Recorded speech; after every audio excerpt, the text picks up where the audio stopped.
Hello, you're watching World News live from Warsaw. My name is Sasha Farbach.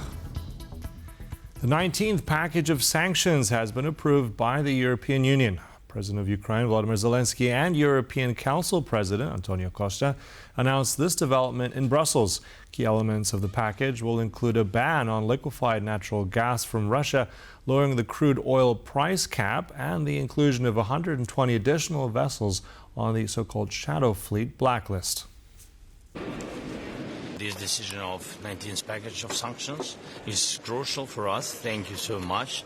And today it goes together with the yesterday's decisions of President Trump on energy, also sanctions package. We waited for this. God bless, it will work. And this is very important. Today in the morning we approved already the 19th package of sanctions, targeting shadow fleet, banking and energy sector of Russia. And today in this European Council we will take the political decision to ensure the financial needs of Ukraine for 2026 and 2027, including for acquisition of military equipment. An overnight Russian drone attack wounded 7 and damaged several buildings in Kyiv. The drone strike came following a large-scale Russian missile and drone attack across Ukraine, which killed 6 people and wounded at least 44. Local media reported that a Russian drone hit the roof of a residential building, shattering windows of every structure in the vicinity. Drone debris could also be seen in front of the Kyiv Great Choral Synagogue in the Podil neighborhood, after a Russian drone hit a residential building across the street. According to the mayor of Kyiv, Vitaly Klitschko, 5 of the injured are currently hospitalized and 2 are receiving outpatient treatment. Furthermore, the head of Kyiv City Military Administration, Timur Tkachenko, said that a kindergarten was hit in the attack. He added that 5 cars were also damaged in the neighborhood. Russia's major oil companies with sanctions to pressure Moscow into agreeing to a peace deal over the war in Ukraine. The U.S. Treasury Department said Russia's 2 largest oil companies, Rosneft and Lukoil, were targeted in a bid to damage Moscow's ability to fund its war machine. It's the first time President Donald Trump's administration has imposed sanctions on Moscow over its war against Ukraine. The new sanctions were unveiled a day after plans for a summit between Trump and Russian President Vladimir Putin fell apart.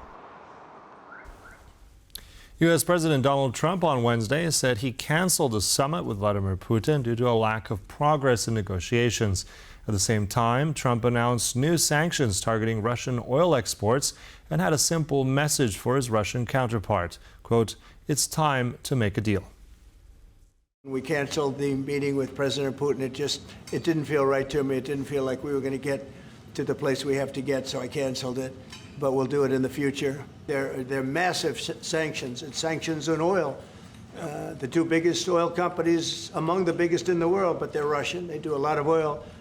And hopefully it'll push, hopefully he'll become reasonable, and hopefully Zelenskyy will be reasonable too. You know, it takes 2 to tango, as they say. The only thing I can say is every time I speak with Vladimir, I have good conversations, and then they don't go anywhere. They just don't go anywhere. So in that sense, but no, look, he's fighting a war.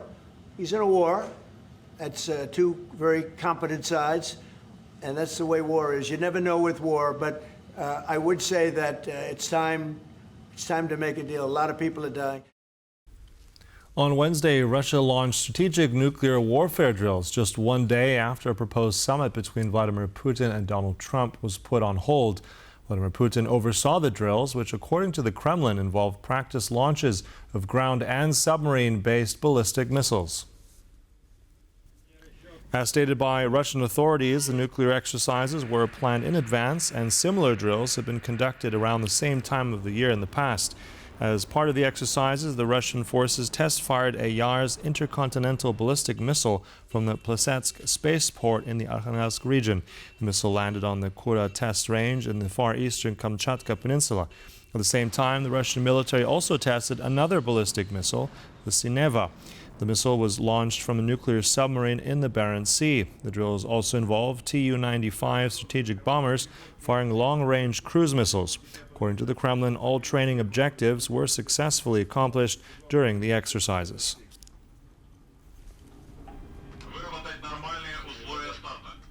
Today marks the 69th anniversary of the Hungarian Revolution. The day has traditionally been one of solemn remembrance and unity, but this year there will be two separate marches in the country's capital. Budapest, one led by the country's pro-Russian Prime Minister Viktor Orbán, and the other by opposition leader Péter Magyar. We go live now to Budapest and connect with our correspondent there, Andrew Sweeney. Hi there, Andrew. So tell us more about how this year's anniversary is being commemorated there. Well, normally this is, as you say, a day of solemn remembrance. In 1956, Soviet troops invaded Hungary to brutally suppress pro-democracy uprising. Now, the irony of Mr. War in Ukraine may well be lost in the country's pro-Russian President Viktor Orbán. He's due to address supporters from outside the Hungarian parliament just there at 1 p.m. and lead them on a march for peace at 2 p.m. At the same time, Péter Magyar of the opposition TISA party will lead another march in a different part of the city. The tension between these groups, supporters of these two groups, is palpable here, and the atmosphere within Hungarian politics has been febrile for quite some time.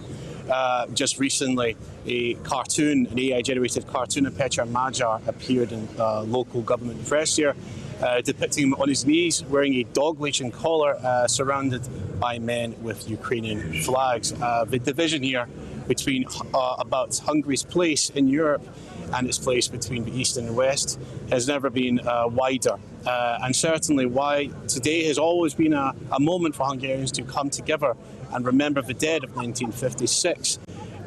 Today's marches ultimately really represent the starting pistol for next year's parliamentary elections. All right, thanks for giving us that update. There will obviously be covering more of that, looking as Budapest commemorates that day. Thank you, Andrew Sweeney, there in Budapest. Polish authorities have confirmed that last week the Polish border guard detained a man wanted by Croatian authorities for war crimes committed during the war in former Yugoslavia. As stated by the spokesman for the district's prosecutor's office in Warsaw, a request has already been sent out to Warsaw's regional court to transfer the suspect into Croatian custody. The Polish border guards at the Chopin airport detained a Serbian-Canadian citizen who was traveling from Belgrade to Canada with a layover in Warsaw. The person was wanted by Croatian authorities as suspected of carrying out activities during the war in the former Yugoslavia in the early 1990s, i.e. directing certain political positions and taking part in the persecution of the Croatian population against the person. The district court in Warsaw imposed a temporary detention for 7 days after obtaining the necessary documentation from Croatian authorities. On October 21st, a request was made for his surrender under the EAW procedure and for the continuation of the temporary detention. Over 20 anti-government protesters have been arrested in the Georgian capital, Tbilisi.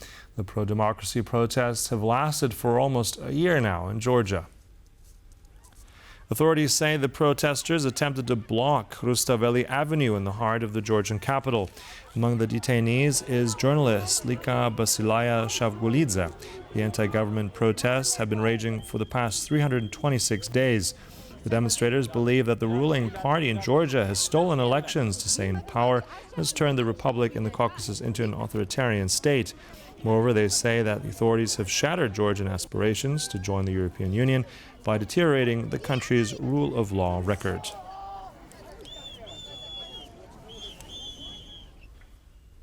Starting next week, German automaker Volkswagen will reportedly impose production restrictions on 2 of its plants.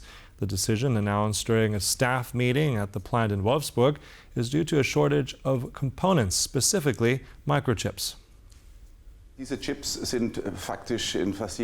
chips are actually used in almost every car. Within the next 2 weeks, we're expecting production stops should the supply chain not start working again. When there are thousands of cars that are not being produced, this is a slump in sales, which is only hard to compensate. There need to be solutions found fast with the Chinese government so that the supplies can resume.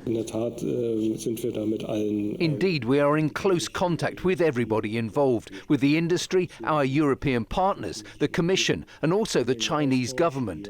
We are concerned there might be serious supply chain difficulties. The Icelandic foreign minister and the German defense minister have signed a bilateral declaration of intent on defense cooperation. The agreement aims to strengthen surveillance and security in the North Atlantic, while at the same time enhancing NATO's defensive capabilities. The declaration signed in Reykjavik highlights shared priorities in addressing Russian aggression. Its key components include the development of defense policy, joint work on cybersecurity and defense technology, as well as the procurement of technical equipment and training collaboration. According to Iceland's foreign minister, the agreement reinforces the country's core pillars of defense and security, namely its membership in NATO and defense cooperation with the United States. That's all for this World News Update, but as ever, stay tuned right here. There's much more coming up right on TVP World. Goodbye.